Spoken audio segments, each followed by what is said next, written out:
Oh, hey, Chris. How was the colonoscopy? Oh, brutal, man. I don't know, something snapped off and it's just hurting. Yikes. Sorry about that. Hey, you know how some dogs sort of look like their owners? What if case makers shared the same traits as their cases?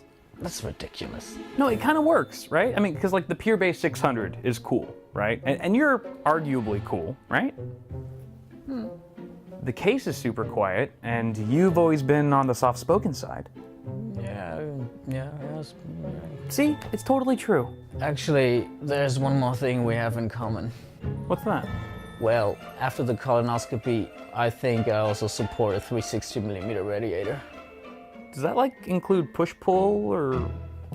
The Pure Base 600 from Be Quiet offers a tempered glass side panel, sound damping material, and a highly versatile design. Ships with a pair of powerful Pure Wings 2 fans and intentional support for 360 radiators. Click the link in the description for more info.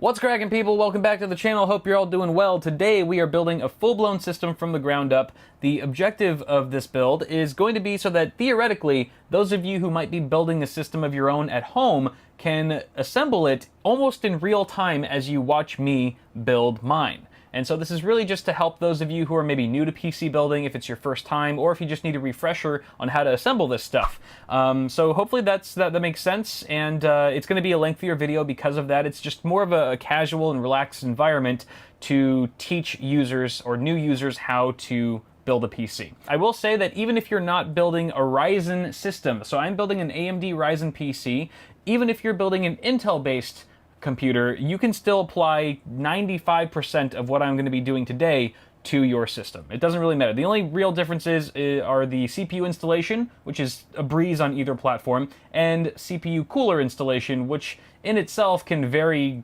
greatly even on the same platform depending on which manufacturer of cooler you're going with. So that being said, ladies and gentlemen, am I just building this computer just for you guys? No, of course not. This is actually going to be my cousin's gaming PC that I helped him assemble, or that I helped him pick out the parts for. I actually did a video, you can go ahead and check that out, where I sort of make a parts list, and that parts list looks drastically different from the hardware you see before me, because I went back to the drawing board several times and was like, no, that doesn't make sense. That's stupid. So I've swapped it out from, it was originally going to be an Intel system, and now it's AMD Ryzen. What do you know? It just seemed to make more sense with his budget and stuff. For those of you curious, the build we're looking at today is around $1,200 MSRP, you know, give or take $100 or so, depending on the prices, how they fluctuate all the time and stuff. But let's go ahead and go over the parts, shall we? One by one. I'm going to do it really quick because we've got a lot of building to do right afterwards. So first off, our CPU of the hour is the Ryzen 5 1600. It's a 6-core, 12-thread part. It boosts up to 3.6 gigahertz. I am going to try to push that a bit further with a manual overclock for Brandon. He's not into overclocking. He's not too familiar with it, so I'm going to try to squeeze the most performance out of it as I can with the help of this cooler. Now, this was originally the cooler that Brandon bought and paid for is this one right here. This is the Cryorig H7, a really great price to performance cooler. However, I forgot to tell Brandon to also pick up or order an AM4 bracket to go along with it, because it doesn't come with one, so it's not supported with Ryzen natively out of the box. So it's going to take probably a few weeks for that bracket to get here. So in the meantime, we're using this Noctua NH U12S. Fantastic cooler. Brandon can decide if he wants to keep this one or swap it out for the H7 once the bracket arrives and that sort of thing. So that takes care of that. We've also got a B350 Tomahawk motherboard from MSI. This is a fantastic little budget board. I believe that this is one of the ones that has a PLX chip, so it supports Crossfire and all that jazz. It's really nice, sort of a black and red color scheme. Actually, the red is very subtle on the VRM heatsinks. Probably shouldn't clash with anything else in the rig, but fantastic little board here that is going to be paired with the GTX 1070 Superclock Edition from good old EVGA. This is still, I think, one of the more affordable 1070s that you can find on the market. However, it's a blazing fast card, and it's certainly going to kick ass and raid some frames for today's system. The memory kit, I almost forgot about that down there. It's a the 16 gigabyte kit. Where'd you get that 18 gigabyte kit from? 16 gig kit of G.Skill Ripjaws 5 DDR4 at 3000 megahertz. I am also going to try to overclock that to 3200, as that does help Ryzen in gaming performance some. Hopefully the B350 Tomahawk here is able to handle that. Our storage configuration consists of 2 drives, the first of which being a 250 gig WD Blue. That's actually an SSD, not a mechanical hard drive like you might have thought at first. Yeah, WD makes freaking SSDs now, and they actually call them the same name as their mechanical drives, which is super confusing, but nonetheless, this should be a pretty sweet SSD. I've never used it before personally, or tested it, so hopefully it works and it's fast enough. And we've got a 1 terabyte WD Black mechanical hard drive for his for all the games and stuff. Obviously, the heavy storage needs media, that sort of thing. I should mention that we are installing Windows 10 64-bit on that SSD as well. We've got the Seasonic G-Series 650 watt power supply. This is a modular unit and 80 plus gold certified, yo. So incredibly power efficient. And it's also, what was I going to say? It's a Seasonic. Seasonic is a great power supply brand. They are very reputable. So hopefully this one will handle this this particular system just fine. And then finally, our case of the hour is the NZXT S340 Elite in white. I gave Brandon a couple options. He really wanted a white case, so I gave him this one along with like 3 or 4 other popular white cases. And this is the one he came out with. Was like, this is the one. This one right here. And I completely agree. I love this case myself. I've built a couple systems in it already. It's got a beautiful tempered glass side panel. It's got radiator support at the front in case he wants to upgrade the cooling solution later down the line. And it's just a really nice chassis for not too much money. And then finally, just to give ourselves a little bit of an aesthetic bump for the rig, I have included some Fantex white sleeved extension cables to make things look nice and pretty. Oh, there's one more thing. As a thank you to Brandon for letting me build his rig and film it on the channel, I am throwing in, free of charge, an NZXT Hue Plus RGB LED unit, which is probably the biggest, baddest, most awesome RGB accessory you can add to a system here in 2017. So that's going to definitely spice things up and add some bling. Definitely going to give us a bling factor for today's build. But those are all the parts, ladies and gentlemen. So I'm done rambling. I'm going to go ahead and start building. So if you guys, those of you who are building your own systems at home right now, what I'm going to suggest is that you grab your CPU, aka your desktop processor, and your main board or your motherboard, because that's generally where I like to start in a given build. So let's start there. All right, y'all. So you can see that I've taken the CPU somewhat out of its packaging. You want to make sure not to touch it unless you absolutely have to. So it's still sort of in a little box for now. But I've also removed the motherboard from its anti-static sleeve.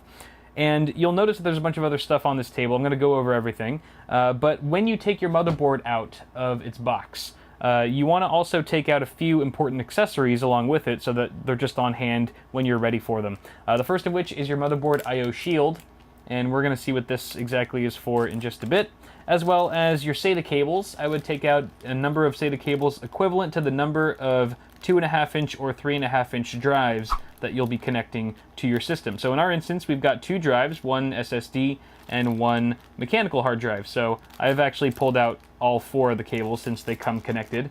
But you can take those out as well. And then your motherboard manual. So this is the Tomahawk manual. You might need to consult it at some point. And then the other stuff on here, these are just sort of like tools that I use when building a computer. The only one you absolutely need, well, let me get the CPU out of here. That's not a tool, really. So we've got the one you really need is a screwdriver. You need a Phillips head screwdriver. This is a number 2 Phillips head screwdriver. Any sort of length will do, but I generally prefer a slightly longer one. Woohoo!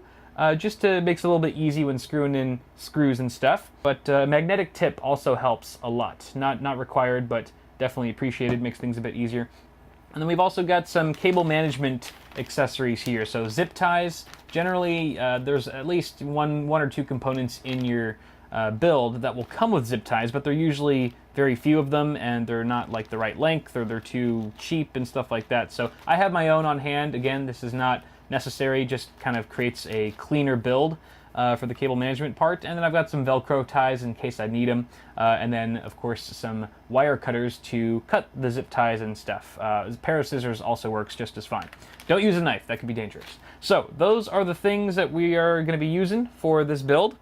And on that note, we can actually install our CPU. All right, so here's a close-up look at our CPU socket. And this is basically where the CPU gets physically mounted or inserted on the motherboard.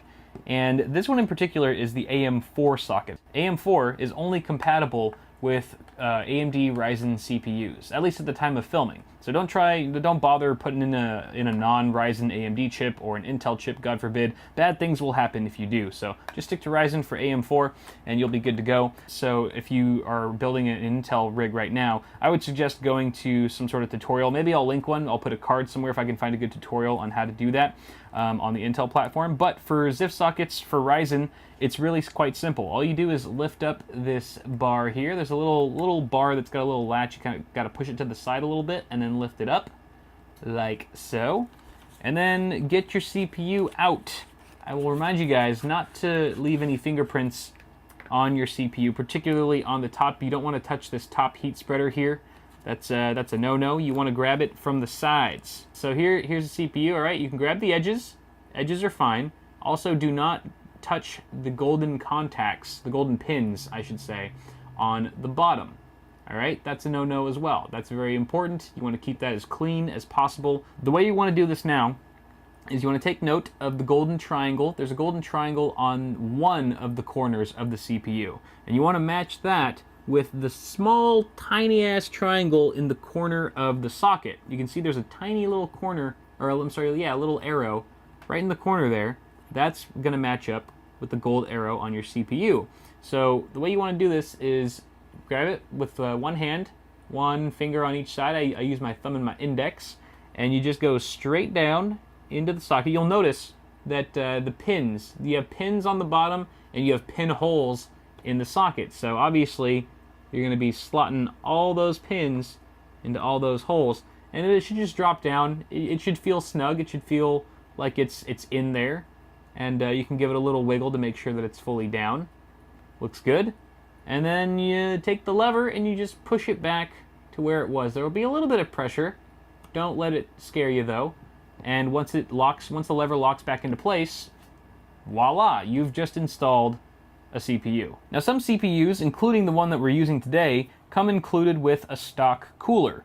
And this one in particular comes with the AMD Wraith Spire, which is a fantastic stock cooler, but we're using something a little bit better. We're using that Noctua cooler that I mentioned earlier at the beginning of the video, so we actually don't need these mounting bars. These mounting bars on either side of the socket, those are for the stock cooler, but we don't need those. We want to make way for the Noctua cooler bracket, so we're going to actually remove these by unscrewing each of the screws. There's 2 screws on either side, and upon removing them, the mounting bracket should pop off just like that. Do the same thing for the other side. So we are going to want to keep the AM4 backplate in place because that's how we're going to mount our third-party air cooler here. And this is where things get a little tricky because there's no standard method for installing CPU coolers. It all sort of differs based on the manufacturer. This Noctua cooler installation will be vastly different than an NZXT cooler versus a Thermaltake cooler versus a Phanteks cooler, a Corsair cooler, and so forth. So this is really the only part in the build where I'm going to have to leave you guys on your own, I promise.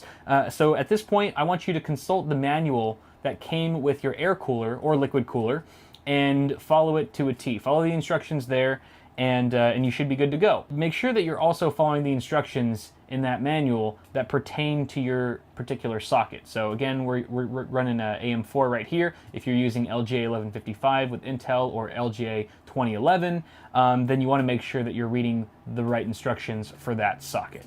But before I let you go and off to your own installation with the cooler, I will teach you how to apply thermal paste. And it's fairly simple. Thermal paste is basically a thermal interface material that basically is a heat conductor between the heat spreader of the CPU and the base plate of your cooler. It basically allows for heat transfer between your CPU and the cooler so that you get better absorption, better dissipation, and superior thermals. If you don't use thermal paste, you're going to have a bad day. You always, always, always want to use a proper application of thermal paste. So what you want to do, I have a little plunger here. Yours probably looks a little similar. I like to do the grain of rice method. So straight in the middle, it's just how it sounds. You want a grain of rice size of thermal paste. You can go a little bit bigger. I would say grain of rice works for LGA 1151, for example, and similar, because it's a smaller chip and you don't really need that much. Ryzen's slightly bigger of a heat spreader, so we're gonna do the green pea method the green pea method is slightly bigger than the grain of rice. Bada bing, bada boom. Beautiful. All right, and ideally the theory here is that once you push this thing down, once you smack it down on the CPU, it's just going to spread it across the entire heat spreader. And so you'll actually get much fuller coverage than what it looks like right now. So on that note, why don't you go ahead and install your CPU cooler while I install mine, and we'll meet back afterwards. Sound good? All right, go for it. Good luck. I believe in you.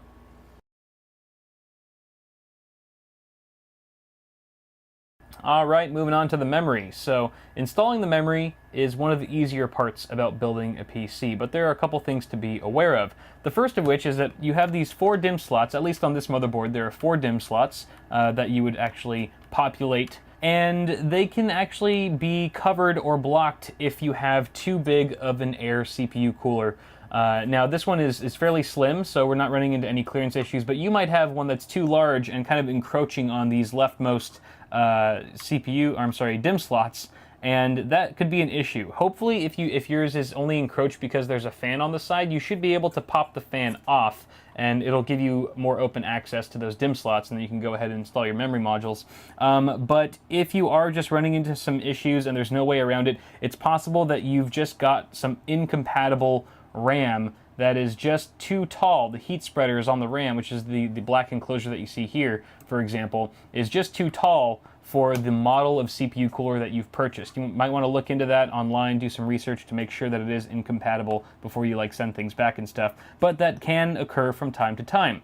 Assuming though that you don't have any clearance issues and that you have a free access to all these DIMM slots, you want to consult your motherboard manual to find out which of these slots should be populated with your modules, because it does matter. It does matter. No matter if you have 1 stick or 4 sticks or 8 sticks, you want to make sure that you're putting them in the right slots. And the only way to find that out is through the manual. So once you've done that, I've already found out that my 2 sticks that I have here should be going in the 2nd and the 4th slot. So I've got that all figured out. So the next thing I want to do to actually install these suckers is I want to pull down these side latches. There's side latches on, in this instance, there's side latches on both sides of each DIMM slot. Some motherboards only have a fold down latch on one side and the other one is fixed. So if that applies to you, don't try to force one of the sides down. It's probably just not meant to move. But in this case, both of them fold down on either side. Now before you install these suckers, you want to make note of the little notch that's the bottom of the module. You can see it right there.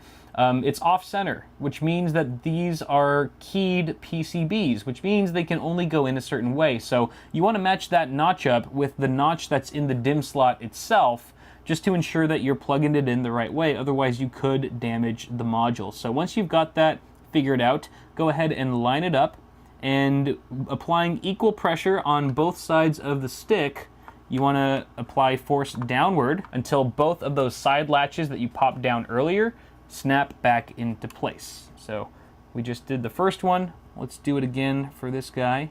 Even pressure downward, and voila. You can see that the latches, all 4 of the latches, are completely upright where they were before. So memory installation complete. Very straightforward and simple. Let's move on to the next step. All right, we've got our case now. So go ahead and get your case out of the box. Be careful with it, especially if you've got something like a tempered glass side panel. It can be very fragile. And what we need to do is sort of prep our case so that we can fit our now prepped motherboard snugly inside of it. So I'm going to go ahead and take off this side panel.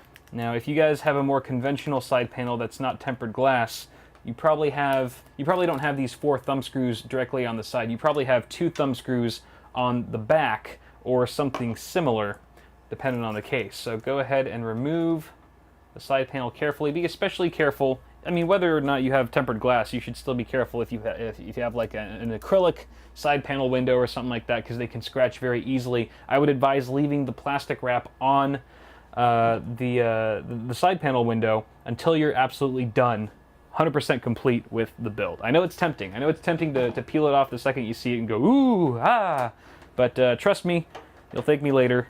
It's not worth it. Now I'm also going to remove the back side panel, and you guys should too, just in case you find any accessories back there. A lot of times case vendors like to put the accessories inside of the case. They like to hide them either in the drive cage or in the power supply shroud somewhere. So go ahead and take your accessories out. You will be needing them very soon. In fact, right now. Let's go ahead and put the case on its side so that the main side is facing up and the back side is facing down. Boom. And here's where you want to bust out your motherboard I/O shield that I told you to remove from your motherboard box earlier. Take it out of the plastic wrapping, like so. It's like an ASMR video now. And you want to make sure that you line this up properly. Generally, the shiny side, if there's a shiny side, is going to face inside, inward of your case. And the really nice outside, or the really nice part is going to be outside, obviously, because you can see it. And the way this goes, so you already know it's going to go either this way or this way, right? With the shiny side inside. Now it's just a matter of which way does that go. You can just line it up with your motherboard, or I can just tell you a rule of thumb, where you see the little circles, all the little audio circles, that's going to go on the bottom, towards the bottom of the case. That's pretty much the best way to tell. And then just go ahead and pop it in. This can be a little tricky. It's hard to know once you pop this in, and it's sort of, you have to kind of do it by feel and by sound. So you hear that? That was part of it popping in. And you want to just double check. You have to look really closely to make sure that the entire perimeter of your I/O shield is flush. So you just want to double check, push it firmly around the edges, make sure it's all good in there. All right, now before you get too excited and go about installing your motherboard, there's a couple things to mention here. First of which, if you are using an air CPU cooler tower sort of thing, like I am right here, then this doesn't really apply to you. But for those of you using liquid-cooled AIOs of any kind that have radiators and things like that, you want to make a note of whether or not it makes sense to install your motherboard first before you install your radiator. It can kind of depend. For the most part, I would say the rule of thumb is you install your motherboard first and then your radiator, but there are some instances where the reverse is true and makes more sense for that particular configuration. So you just want to sort of think it through. If you're not sure, maybe just look up in certain manuals to see what they suggest, or if it's not there, look online, but that is something to point out. The other important thing to note before you install your motherboard is that you have your motherboard standoffs installed. Now, NZXT has already done us the solid of pre-installing these, and these are these little metal pegs that are sticking out of the motherboard tray that give your motherboard a little bit of lift. It kind of prevents the trace layouts on the back of your motherboard making contact with the steel surface of the case itself to prevent any sort of shortages and things like that. So it's very important that you have these in place. Again, NZXT's already put them here, and if you're lucky, you'll actually get one in the middle, a peg in the middle that's it's got a little bit of a tit on it, a little bit of a lift off. It's a little bit taller than the other ones. It looks a little different than the other guys, and that's just so that you can have something to latch onto. There's obviously a hole in the middle of your motherboard that will latch onto that middle peg when you're putting it into place, and then just sort of lock it and freeze it so that it's easier to work with and more stable. It's not moving around and stuff. It's really nice to have one of those, but if you don't, no worries, you can still get by. Now, the other thing to be aware of is that not all standoffs should be in the same place for every situation. For example, these are in the ATX configuration for ATX motherboards, which I in fact have right now. So that's good. So I don't need to change anything here. But let's say you were building for some reason with a micro ATX motherboard and you needed to rearrange the standoffs to accommodate that particular form factor. You can either look in your case manual, or if it's not there, it could be etched directly onto the motherboard tray, where here it says, micro ATX, ATX, ITX, and it gives you sort of a legend, and you can figure out where the standoffs go for that particular form factor board.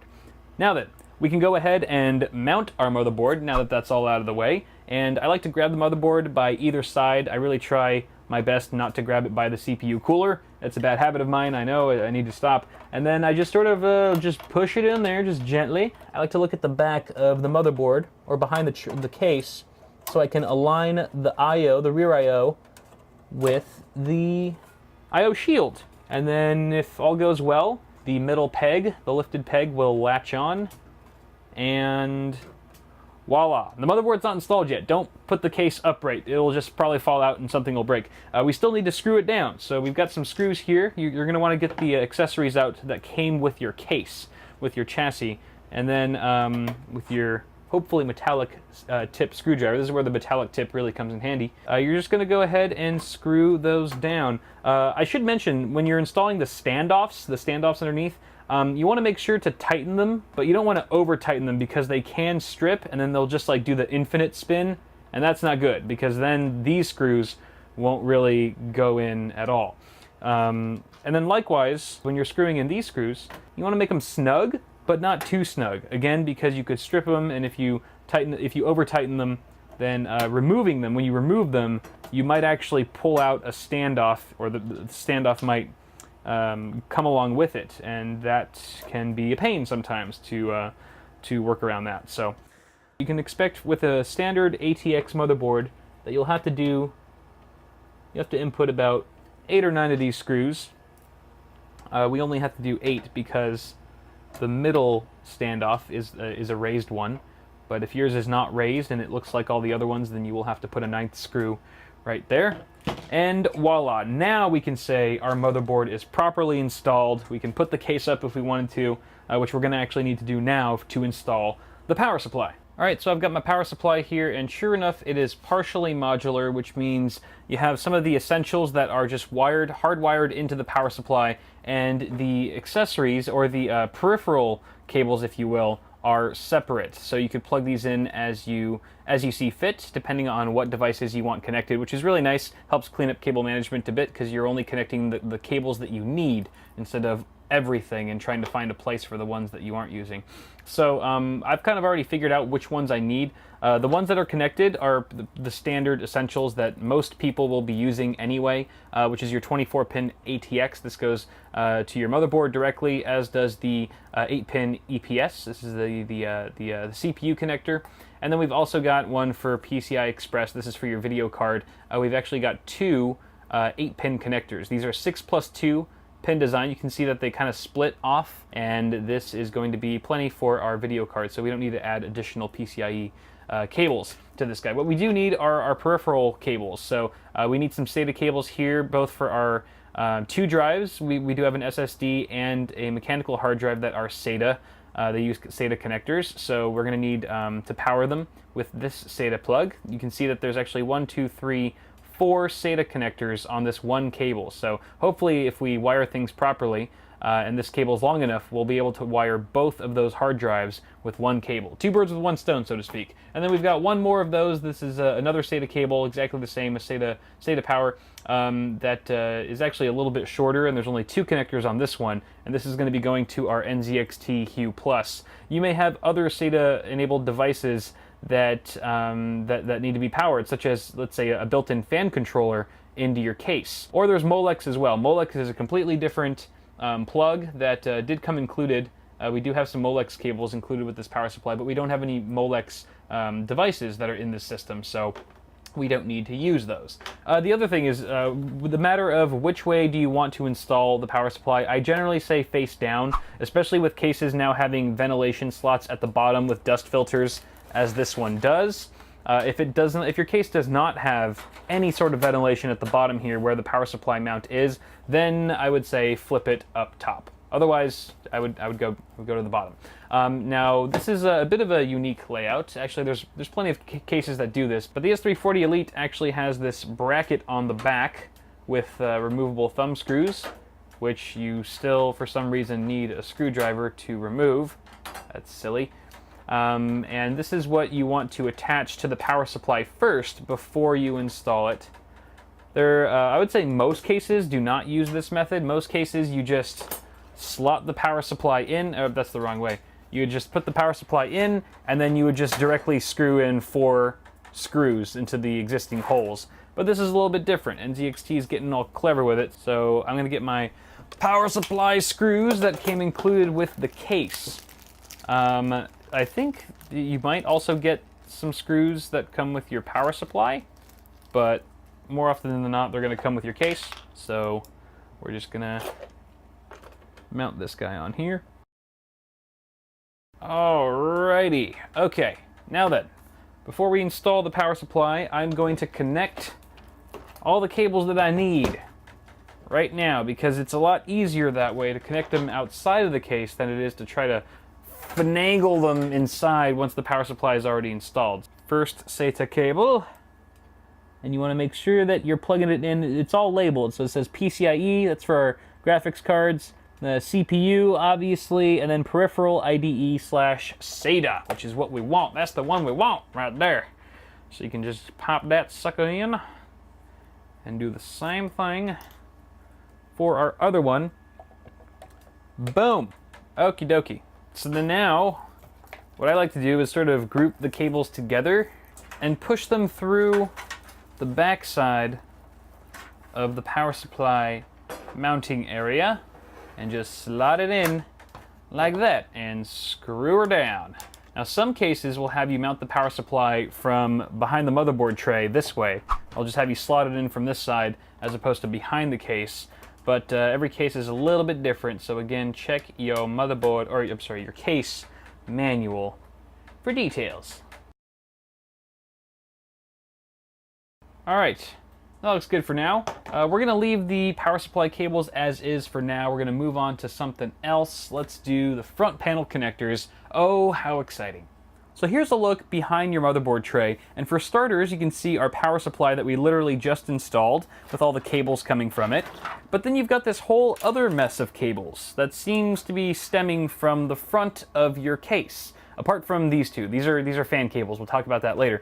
And these are your front panel connectors coming from the front. Everything that's at the front of your case, including the power button, reset button, power and hard drive LEDs, USB ports, audio jacks, etc., that all needs to get wired to your motherboard one way or another, and that's what these cables are for. So each one represents a different thing. You've got your USB 3.0, which is the big blue one, USB 2.0, which is labeled, and these really tiny ones, these are really tiny ones and make up your hard drive and power LEDs, your reset button, power button, etc. And then you've got special things that pertain to only some cases, like your HDMI port here, if you're into VR, and an HD audio for your 3.5 millimeter headphone and microphone jacks. So yeah, we've got these to plug in. We're gonna have to flip the case around so that we can start wiring these guys correctly to their appropriate headers. All right, so we're on the other side of the case now. You can see I've already routed all of my front panel connectors through the various cutouts in the case. Now I did this strategically. I didn't just pick any old cutout and stick a cable through. I actually routed each cable through the cutout closest to its appropriate header, which is why the HD audio connector, or the HD audio plug, is right next to the HD audio connector on the motherboard. The USB 3.0 connector is right next to the USB 3 header on the motherboard, and so forth. So that makes it really easy for plugging and chugging, plugging things in. I'm just going to go ahead and start with the USB 3.0. Now the USB 3.0, in fact, all of these except for the really tiny cables, the really tiny connectors, are keyed. So you want to make sure that you're plugging it in the right way, or you're going to have a bad day, break some pins. I have broken many a USB 3.0 pin before, so I am a little nervous right now. There we go. USB 3 is secured. Moving on to the little guys. We'll move on to the little guys. The little guys, so we've got power LED, and hard drive LED. The common one that's missing here that the S340 Elite does not have is the reset button, but that's okay. We're gonna locate it on the motherboard. It's right here. For this particular board, you're gonna have to look it up in your motherboard manual. Each board's different as to where these little guys go. Actually, sometimes it's printed. Oftentimes it'll be printed somewhere on the motherboard telling you where the pins go, and in this case we do see that. Power switch is plus and minus that way.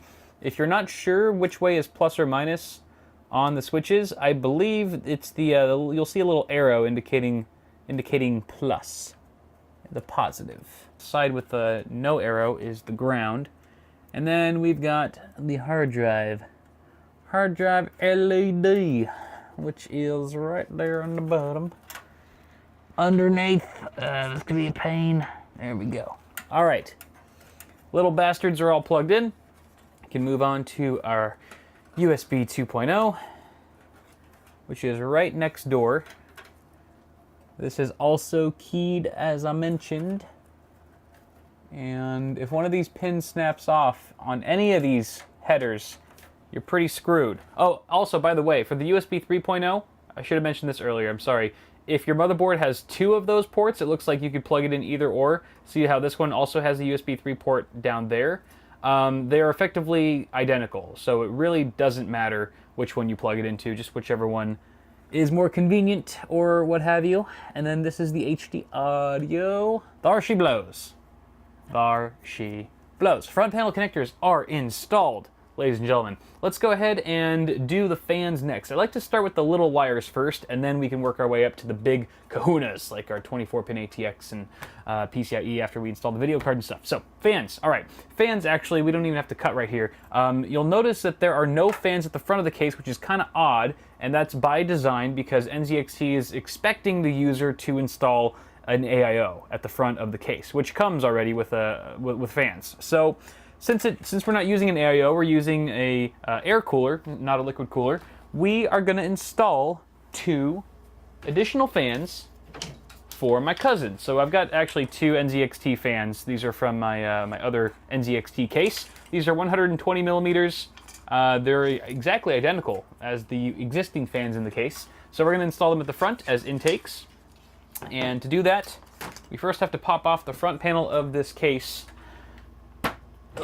You just pull it like that. Not every case will have the front panel pop off so easily. Some of them have latches that need to be undone and so forth. So let's just install these guys. There's a little cable cut out here. Can you guys even see what I'm doing? Yeah, you can. Where my fan screws at.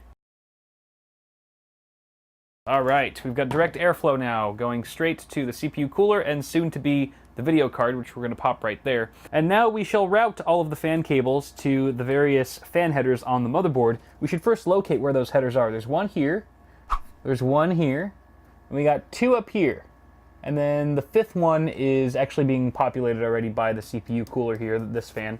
So you want to approach wiring your fans the exact same way as you wired your front panel connectors. Route them through the cutout that makes the most sense nearest to the header you wish to plug them into. And generally, if you're dealing with a decent case, there will be a cutout at the very top. A couple cutouts if you're lucky, which is perfect for these top-mounted fan headers because they just kind of stay out of sight, out of mind. And this bottom one here, I think I'm going to connect the back fan because it seems the closest. Sorry, I know you guys can't see anything because my fat fingers are in the way. There's really no other way to do this though. Okie dokie. Fans are plugged in. Next up, we are installing our hard drive. And this is a 3.5-inch drive, of course. We are going to install it in the only 3.5-inch drive cage in this case. And every case is a little bit different where the mounting points exactly are. Go ahead and consult your case manual for those specifications, and then once you know what you're doing, you can just pop in the drive, or there's different mounting solutions. Some of them have little like wing brackets that fold out the sides. Other ones you just screw them in like this. Heck yeah, going old school. You'll notice that there are 3 threads on either side of a 3.5-inch mechanical drive for the most part. You're going to want to screw all those down. Don't skimp. Don't think like, oh, I only need to put 2 in. No, put that 3rd one in, because there are moving parts in a hard drive, yo. And those moving parts, like a needle and a platter and a little green man. There's a little green man in every hard drive. No, there's really not. And if your hard drive's not mounted properly and securely in your case, then all those moving parts can end up making lots of vibration and noise, which is quite unsettling. So make sure you do your job and screw them all in. Now, this is a unfortunate design. I should have thought to screw this in earlier. There's only one screw hole here on this side. The case only gives you one screw hole. So I'm screwing it in with my hand, which is not good. I'm going to get a smaller screwdriver. I have a little screwdriver head here. That's really the only thing that I could fit inside of this tight space. Woohoo! Is just the tip. Woohoo! It should get it tight enough though. All right, there's our hard drive. Look at him, so cute. He's all secure and mounted and stuff. Hey, what is this? What is this right here? This looks awfully familiar. This almost looks like that one SATA cable that we had plugged into our power supply from earlier. Oh my lord, it is. And it is also, it's the same L shape. My goodness, so you want to line that up and just push it in. Just nice and easy. Oh yeah. right there. That is firm. That is real firm. SATA power has been connected, but wait, there's more. You need data. So let's get a data cable. Remember the other accessory that I told you to get out from your motherboard box way back at the beginning of the video? Yeah, it's time. It's time to whip one of those out, if you know what I mean. So we're gonna get one of these. Now these have two different connectors, or two different ends. You could get flat. You can get flat on both sides, or you can get one flat and one right angle. It just depends on what the manufacturer has given you. Usually they give you two of each. And generally, if you're using the right angle, I like to save that for the drive itself, as long as it makes sense to do so. So that looks pretty good. And then the other end just goes into one of the SATA ports that's on your motherboard. I'll cut to a B-roll shot of that. Now, a couple quick things to note about the SATA data cable before we move on. First of which is that you will hear an audible click once you've inserted it far enough into the port, letting you know that you've established a secure connection. You can even tug on it, it won't budge unless you push down on the metal latch. Only then will it release. The other thing is, how do you know which of these ports to plug into? I mean, they all look the same, but if you consult your motherboard manual, it will tell you which of these ports are wired to the native chipset on board, this one being B350, and which ports are wired or controlled by a third-party add-on controller. Add-on controller is good to have, but it shouldn't be your first choice. You should always opt for the native chipset on your motherboard. In this case, all four of these ports are natively controlled by B350, so it doesn't really matter which ones we go with. But if you were to connect, let's say, an SSD, in particular, it doesn't really matter for hard drives too much, but I'd still recommend native chipset anyway. If for sure an SSD, you want to be sure that it's plugged into ports controlled by the native chipset. Otherwise, you could incur a bit of a slowdown in certain situations. So, just to be safe, native chipset, check the motherboard manual. Good. Okay, you know what? While we're here, why don't we just stick in another one, so she said, for our SSD that we're about to install, yo. Sounds pretty good to me. Alright, I don't like the way that looks. I'm gonna do it flat, like the other one. It will be creeping up behind him. Alright, there we go. Beautiful. Okay, now we gotta install our SSD.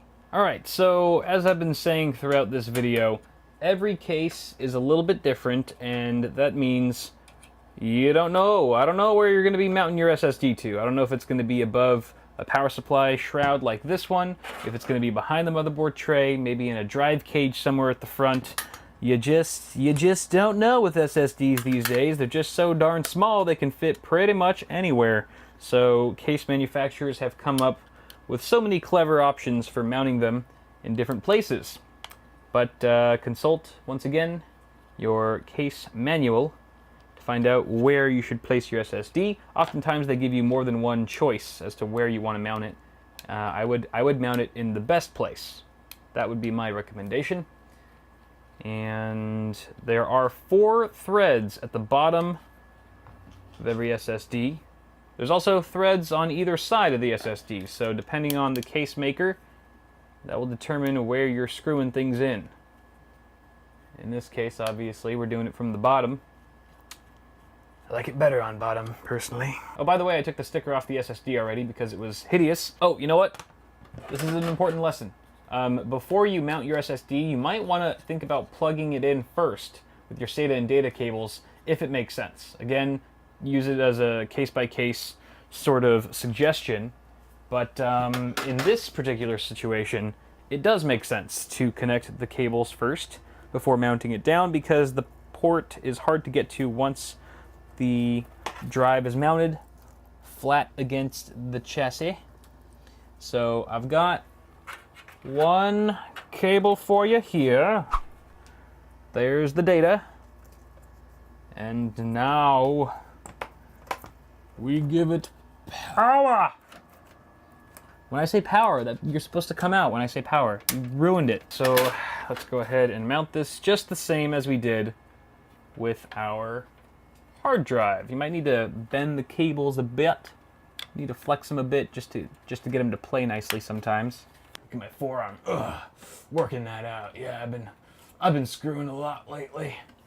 I don't even mean that in like a dirty way. I've been using the screwdrivers very frequently. Let's see. Why don't we mount the Hue Plus over here? You know, oh shit. I should have mounted the Hue Plus here because it's a little bit bigger. I don't want a big fat thing in the middle. I'm gonna swap it. I'm swapping it. I don't care. So the Hue Plus is also 2.5-inch form factor, although it's kind of a fatty form factor because it's like 30 times as thick as this thing. Get down onto the power supply shroud. Thumb screw, thumb screw, thumb screw. So this is the Hue Plus. This is the brain, if you will, that controls all the various effects and colors, blah blah blah blah. And this particular kit comes included with some strips that you can attach to the brain. LED strips, that is. Voila. So I realize that this part of the build doesn't apply to most of you because most of you aren't building with the Hue Plus. However, you can check out my video on the Hue Plus if you want more info on it. For now, I'm just going to go ahead and take care of this, but we're going to skip it for the purpose of this video and move on to the next part. All right, guys, now we're plugging in our meaty connectors. They're not really called meaty connectors. They're just the bigger plugs, certainly much bigger than the front panel connectors or the fan headers. So starting with the 24-pin ATX. This is our supplemental motherboard power connector, and it's the big one. It's the big, fat, chunky one. It's hard to miss. 24 pins, if you want to count them, just to be sure. And you'll notice that there's a clip on one side and no clip on the other. All right. Remember that clip, because there'll be a little edge sticking out, a little latch on one side of the connector, so the clip will go on that side. So yes, these are keyed. They will only go in that one way. Sorry, my hands are in the way. Oh boy. Boom. All right, it's plugged in. Next up, we've got our 8-pin CPU connector, and this looks like 2 cables, but it's actually just one, and it splits off into 2. The end that splits off into 2 is the part you want to plug into your motherboard. Sometimes when it's split, you'll actually have a little mechanism to lock the 2 halves into place so they stay together, like so. And then the header on the motherboard that you plug this into is typically located in the top left corner, right there.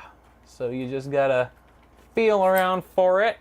This port here can be a pain, especially if you don't have much room. And hopefully I remember to put an annotation when I was talking about installing water cooling radiators that sometimes it's best to install your power supply first, and then your motherboard, and then plug in this gosh darn cable before you install your radiator, because sometimes the radiator, if you're mounting it at the top of the case, can easily block your 8-pin cable. That's good though. There's a cutout at the top of the case, fortunately. Thank you, NZXT, for that.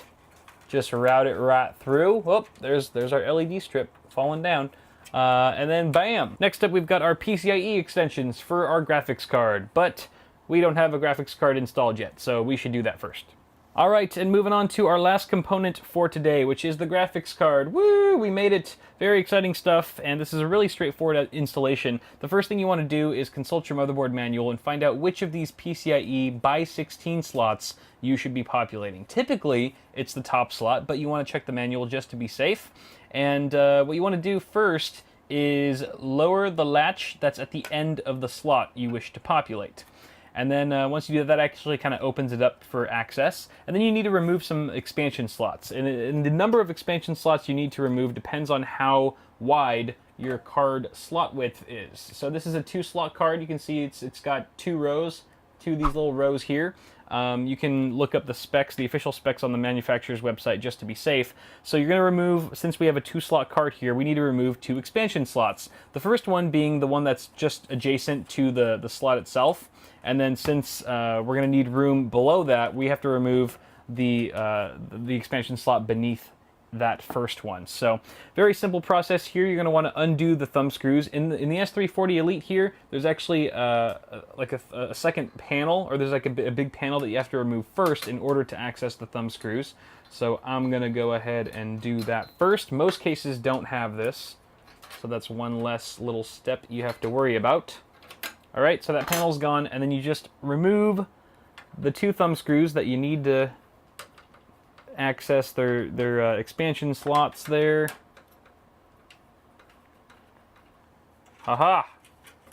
Look at that. All right, Beautiful. So now we have room for the video card. We're going to go ahead and just hold it gently. And you want to just sort of line it up with the slot. And you'll see that there's actually a notch. You'll see there's a notch in the video card connector. And that should line up with a notch in the motherboard slot. And very much like your memory, you'll hear a nice click. A very satisfying and noticeable click. And then you just go ahead and screw the thumb screws back in. You want to make sure that they're fairly tight. You don't want to over tighten, but make them snug. Mount this plate back on. And finally, you want to connect your PCIe connector. Very, very similar in how we connected our 8-pin EPS CPU connector and our 24-pin. It is keyed. There's a clip on one side and also a latch on one side of the connector of the video card itself. You want to line those up.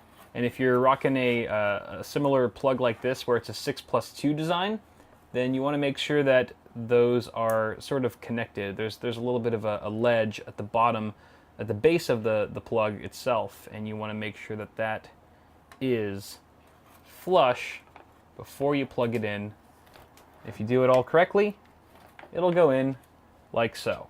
And then you want to route this obviously through the best possible grommet. You could route it through this right here, this sort of sidebar, at least for the S340, or it could go down below into the basement, but I kind of like it behind. It just makes it a little bit more discreet. It's all a matter of preference on how you like the look.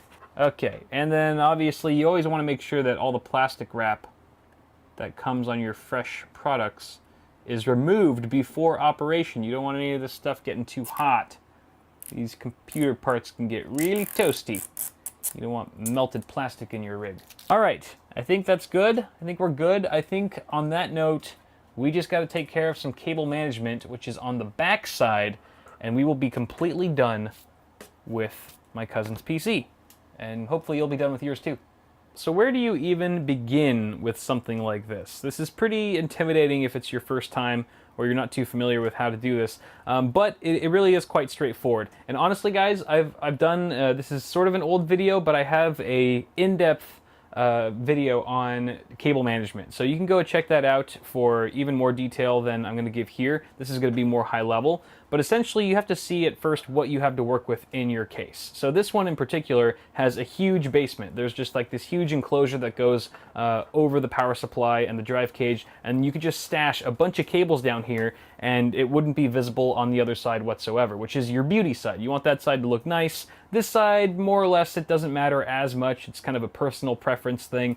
But for me, since I have this nice basement to work with, I am going to be taking advantage of that and stuffing a lot of cables in there, being a little bit lazy, but hey, if it's there for a reason, I'm going to use it.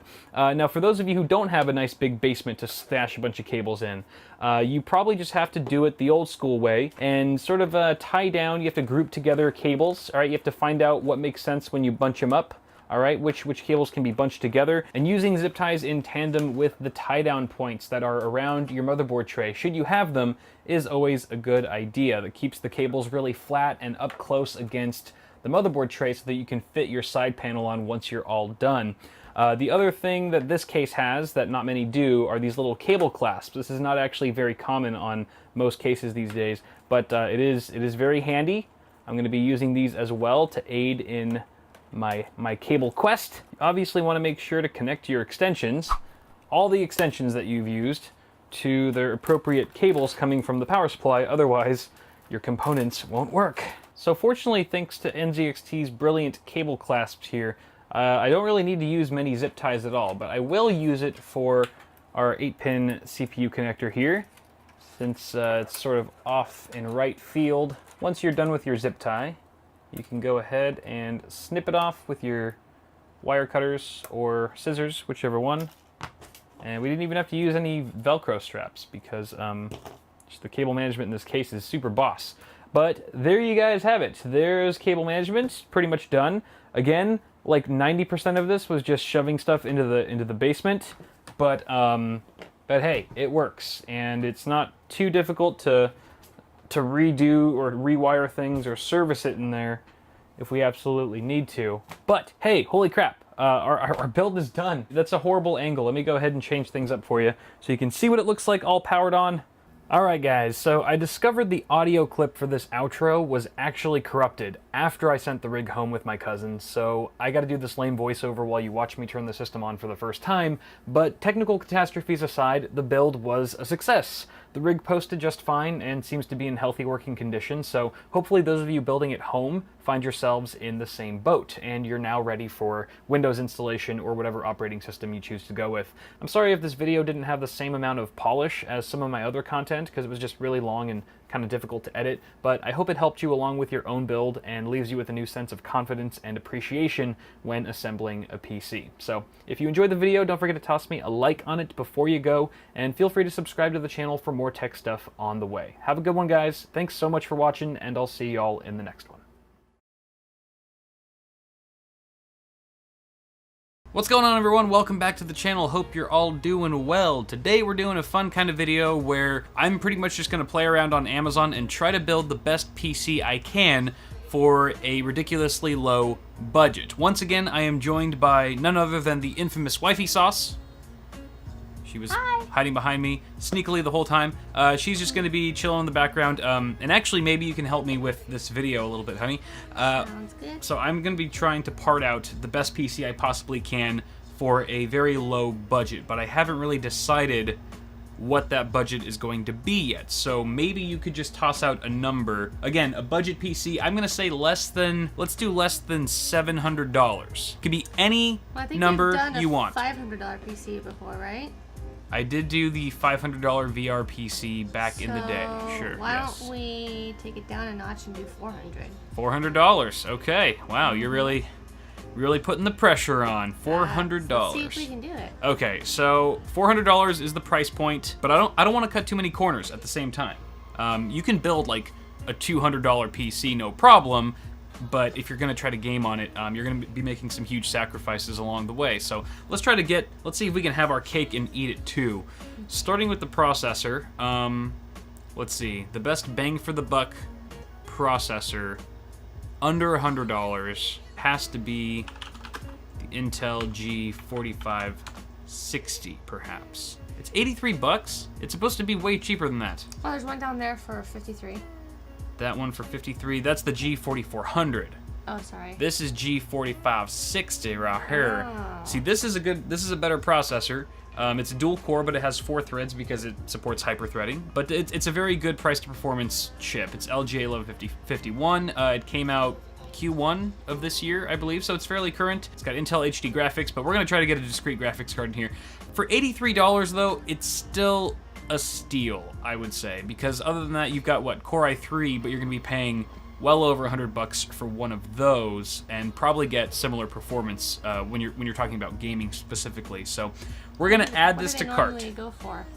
What, a Core i3? Oh, these? Yeah. I think when they first came out, they were like $70, maybe 65, around $70. This processor is just so darn good that that's probably why the price has gone up since Q1, but I'm still gonna add it anyway. We can always go back, nothing's set in stone. We can always change things around if we need to, but that's a good starting off point. So LGA 1151, it's not unlocked, so we don't need a Z270 chipset, for example, but we still need an LGA 1151 motherboard. So let's do Low to high. price low to high. Oh no. My favorite sorting option. Look at this. $47. $47 for a Gigabyte GA H110M M.2. Oh, it's got an M.2 slot on it. Probably won't do us much good at this price point, but you never know. Micro ATX board, which is fine. You can usually find some pretty cheap cases that are micro ATX. Oh, it's only got 2 DIMM slots, which for a budget build isn't an issue unless you really want to upgrade and max out the RAM later on. But look at that. I mean, it's pretty basic. It's only got a 4-pin EPS connector for the CPU. It's got a PCI Express by 16 slot there. That's good. USB 3. I'm gonna say we do it. Wait, hold on. What's the next one up? There's a $47, also the same price. $49 one. Oh, this is LGA 1150 though. Screw that. And then it gets more expensive for the other ones. Okay, we're going with this. The H110M M.2. 2. Adding that to cart. Good. No, we don't want a 4-year peripherals. You want a 4-year peripherals plan? Nah, Peripherals protection plan we don't need it. for $4. It's only $4.79. Yeah. We have a budget of $400. You're right. We're already at $130 though. Way to stay frugal. We are already at $130. I don't know if you can do this. I think we can. So let's get the other big component out of the way next, which would be the graphics card. Now it can be kind of tricky because with all the cryptocurrency mining that I was talking to you about, how that's been inflating the Right. graphics card prices. Right. Fortunately, some of the lower end GPUs haven't been hit as hard with the inflated rates. Right. So let me see what a GTX 1050 Ti goes for these days. Ooh, yeah, that's still Yeah, that's eating up a lot of our budget like right there. 160, 150. 170. We need a card that's closer to 100, I think. So let's just remove the Ti, and we have the GTX 1050, which still has a 2 gig frame buffer. That's still a little pricey. I think we can find yeah. $109 for an MSI Gaming GTX. I actually have this card. I'm pretty sure it's ever so slightly faster than the RX 560, even though they're about the same price. 2 gigs. Let's do it. Add to cart. 4-year PC peripherals protection plan. $22? For No. $22. You sure? Yeah. All right. That was a trick question. You answered correctly. $239 so far. We still have quite a few. $170. But you know what? We have our big ones. We have our 160. CPU, our motherboard, and our graphics card out of the way. And those are like the money eaters for sure. So Okay. next up, we gotta have RAM. We need the RAMs. You could get away with 4 gigs. You could, but it would be difficult to run certain AAA titles that just demand more of that particular resource. Sorry, my phone's going off. Battlefield 1, I know, is known to get a little bit of micro stutter if you only have a 4 gig stick in there, if I remember correctly. So let's do 8 gigs. It's gonna be tough, man. How much does 8 gigs of DDR4 go for these days? What's the cheapest you can find it? Crucial, 4 gigs. So we could get 2 of these. It's $30, $31 for 1 stick. Is this ECC? I don't think so. I think this is just a normal. ECC. ECC is like it's like server grade memory, so it wouldn't work technically in this gaming PC we're building. see. I mean, it's not flashy by any means, NAND flashy, No, it's definitely not. but it's functional, assuming it works out of the box. So probably doesn't even come in a box. This probably comes in like a Ziploc bag. But for $31, we could get 2 of them. And we would have dual channel, and that would be better than just a single DIMM in there. Look, so you can get professional installation for only $81. oh wow, great. For more than double the price of the product you're buying, we'll install it for you.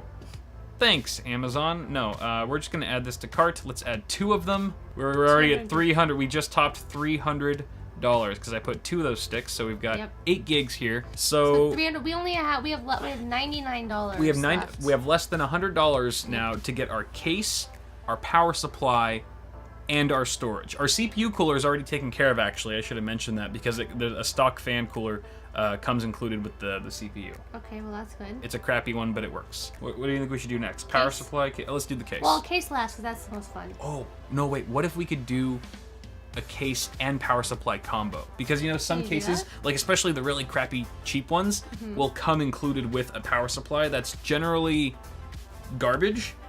But if you're trying to save a crap ton of money, it could be an option. I'm not going to say a good option, but it's an option. So let's save case and power supply for last. Let's do storage. Okay. Storage, I say, let's start with the hard drive, because even if we don't have room for an SSD, at least we can put everything on the hard drive. Okay. Let's do a 1 terabyte. I feel like 1 terabyte's pretty standard, just because games are getting so much larger these days, and you run out of a 500 gig drive like that. So let's see what we got here. What is this? 80 gig. That's not going to cut it. This, however, for $5 more, you go from 80 gigs to 1 terabyte. This is Western Digital as well. Caviar Green. Hey, good for the environment. Add to cart for $30. Yes, we're doing it. And then, Now the power supply and case. well, hold on. Do you think we can fit an SSD in here? Oh yeah. Because even I though don't an know. SSD isn't You're the expert, required, not me. even though an SSD isn't required, because we already have a hard drive in here, it makes the overall snappiness of your PC just so much quicker. And it really is a game changer. So maybe we could squeeze in, let's see. Do you think we could do like 128 gigabyte SSD. Let's see here. This is gonna be tough, man. This is gonna be tough. We are getting close. 64 gig. I don't think this is gonna happen because we only have like $70 left to get a case and a power supply. You shush. I think you're gonna have to $47. pass on this. Hold on. Electronics. There's a 128 gig SATA drive. Hold on, let me double check to see if that motherboard is actually, if the M.2 slot supports PCIe and SATA. Yeah, but how much is that? Yeah, 40, it's $50. $50. But hold on, ultra-fast M.2 with PCIe Gen 2. Okay, so it's got PCIe and SATA mode. It's got SATA as well. So the M.2 slot on this motherboard actually supports SATA drives, not just PCIe or one or the other. That means this drive technically would work for $50. It is kind of steep, but let's add it tentatively for now, and that gives us about $20 left for if we can find a really crappy case and power supply combo. Then at least we're not really shortcutting much of the other components. We're still getting an SSD for our boot drive. That's a decent capacity. Yeah, but you don't CPU and you GPU don't are pretty strong. You don't want an ugly case. I do not care what the case looks like if the budget's $400. All right. So let's just try case and power supply. So we've got this Logisys 480 watt. See, look, this one comes with a 480 watt power supply, but it's $45. So that's So not do gonna work. lowest too. Yes. Oh, Oh. Zalman ATX. Does this come with a power supply? Shoot, it does not. It does not. The Rosewell. Rosewell. Come on, Rosewell. Oh, wait. So there's an option for case and power supply. Oh, wait, what the heck? That's a mini ITX case, though. And it's $55. Okay, wait, does this not come with a power supply, then? No, I don't think so. No, it doesn't. We might be in trouble here, honey. I think we're gonna have to get rid of You might. the SSD that you just put in front. Hold on, what is this? Cables Unlimited ATX. Oh, that is ugly. That's That a is special kind of real ugly. Oh man. Only a mother could love a case That like is that. awful looking. That's pretty gruesome. Hey, at least no one would steal your system, right? No one would like walk into a LAN party, look at that thing, and be like, "That's coming with me." That's $30, so I mean, you wouldn't really go that too far over the budget. And it comes with a 300 watt power supply, wait. which is enough for our CPU and GPU. I think it's like 75 watt TDP on the GTX 1050, probably 65 watts, I would guess, or thereabouts for the G4560. What is this? Crap, I don't think it has a power supply. For your budget, it's gonna be hard to find the two together. Nothing's impossible. Get rid of your SSD. I can do it. Get No, rid of it. getting rid of the SSD would kill me. That's a huge Then compromise. you're gonna have to do the ugly case. Go back to Mr. Ugly. Really? We're gonna go with the... Oh, man. Are we doing this? There's only one left in stock. It's popular. I'm shocked. Hey, you know what? It's got ATX support. It'll support our motherboard. Let's freaking do it.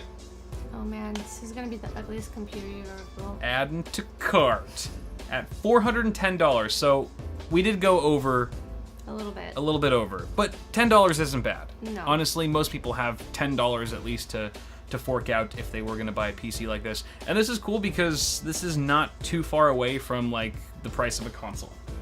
So if you were considering getting like an Xbox One or PS4 Pro, for example, or even one of the next generation consoles, I don't even know the names of them, but for $400, I think that's a pretty good deal. Do you think we should just buy this stuff and like build it later? Yeah. Okay, good answer. So here's a final look at all of our parts for this $400 PC.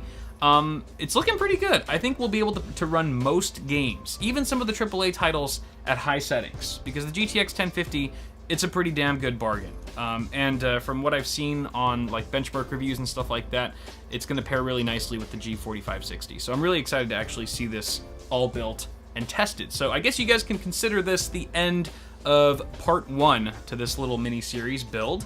Thank you, Wifey Sauce, for joining me along. And thank you guys so much for watching. Let me know what you think of this parts list in the comments below, and feel free to toss us a like on the video if you enjoyed it. She's putting fingers in my ear now, so I'm gonna go, and have yourselves a great day. Subscribe to the channel if you haven't already. Bitwit Ultra. Subscribe to Bitwit Ultra, my ad-free early access channel, for $1.50 a month. The first 2 weeks are completely free, and you can back out any friggin' time. All right, guys. Okay. Yeah. Thank you. All right. I'm gonna go now. All right. Bye, guys. Bye. Welcome to the YouTube channel. My name is Ariel. I'm a Kyle twin brother, identical twin. Kyle not here right now. He, I don't know. I don't know where he go. He have me fill in for him. Do his dirty work. Stupid. Today, we built a computer. Very nice. Very nice. The tempered grass, the RGB go so nice together. Very sexy. You know? I don't know. I don't know how to build computer. I never do before. Even though my family made everything here. My sister forged this with her own hands when she was 3 years old. Very impressive. This is probably overpriced as shit. Don't pay full price. My uncle get the $5.99 for this one. This is a small cooler. Small cooler go hump on the CPU. The motherboard S370 Tai Chi. Why? Okay, we started the build. Now. Okay, we have our motherboard here. Very sexy with the plastic wrap. I leave the plastic wrap on. That's what I do with my furniture at home. So it worked nice. Then we got the CPU processor. Kyle said to be very careful with the CPU, so you know, you don't want to damage. I don't know how to do. What is this? Oh, it's emergency brake. You got the Tokyo drift. Whee! Okay. CPU, push down, make sure inside. Okay. You put the emergency brake. It's stuck. Okay. Uh-oh. We have a two stick, but the full slit. The full slit. I don't know which one. I do number one. Number one. Okay, the second one, I put next to the first one, because they like a brother. They should be together. And now we get the cooler. The cooler make the CPU not sweat. Take the sticker off. Thermal paste. Kyle said to use thermal paste. How the fuck? Okay. Oh, it look like a wonton special sauce. That's a good one right there. Baby. Now we take the cooler, put it on top, and screw down. Screw down to Chinatown. What do we do with the fan? The fan on top. I understand. The fan need to go on the side. This a fan pain in the ass. Some Chinaman need to be fired. This stupid engineer is a bad design. Design fraud. They probably got the A- on all the tests. Okay, cooler install. CPU install. Memory install. Next step is to install motherboard and bolt it down so it do not fall. Make it nice and tight. There's no thread on this one. Whatever, I don't care. Kyle will never know. Motherboard installation complete. Look very nice. Next up. Oh shit. Next we have the power supply. Okay, I don't know which way this go. The fan bottom, fan top, all the other fan on the inside the case. So I make it the same here. Don't want him to feel left out. This is one by the Seasonic. Seasonic J series. 80 plus what? Finish the equation. The Seasonic people know how to math. Don't know. More like a C minus, not the Seasonic. Now to connect all the cable and wire. The CPU. That's my sister name. You get over here. I say to her, you son of a bitch. You, if you're watching, you owe me $50. Next we have the drive, the SSD. Connect the SATA. Give it drive. Then you connect the data. Give it data. We connect right here. I don't know where this goes. We put it in the big one. The big one right there. Perfect. Fit like a glove. That's what they say. Now we do the, oh, hello, the graphics card. Chinese artifact. Next, we have the black slot. Go with the black slot on the motherboard. Okay? Not the white slot. The white slot. Confucius say the black and white don't mix. Okay? Confucius, my dentist. He's very smart. He make my teeth very clean too. I have the best teeth in the Far East. Everyone say, Ryle, your teeth so clean. How you do? I say Confucius. He the man. Fit in, nice and tight. Bolt it down, seal the deal. Firm, very firm. You got a two PCI, full PCI. So much power, like a Kim Jong-un. Plug it in. Put the rest of the cable under the GPU. That's the best idea. Oh fuck! I forgot the front panel connector. Son of a bitch, got to take this out now? The fuck? Alright, we got the power switch and the reset switch installed in the pin so we can turn the computer on.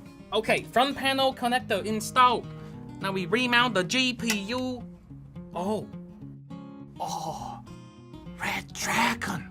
We're going in with the Red Dragon, so powerful, so red. We put the dragon inside there. He fit like a glove. Screw the dragon. Need to tame the beast. We have to feed him. Feed the dragon with the power. Aha! Put the cables, shove them. Just shove the shit. Shove all the shit down. I think we're done. Okay, time to use my muscle.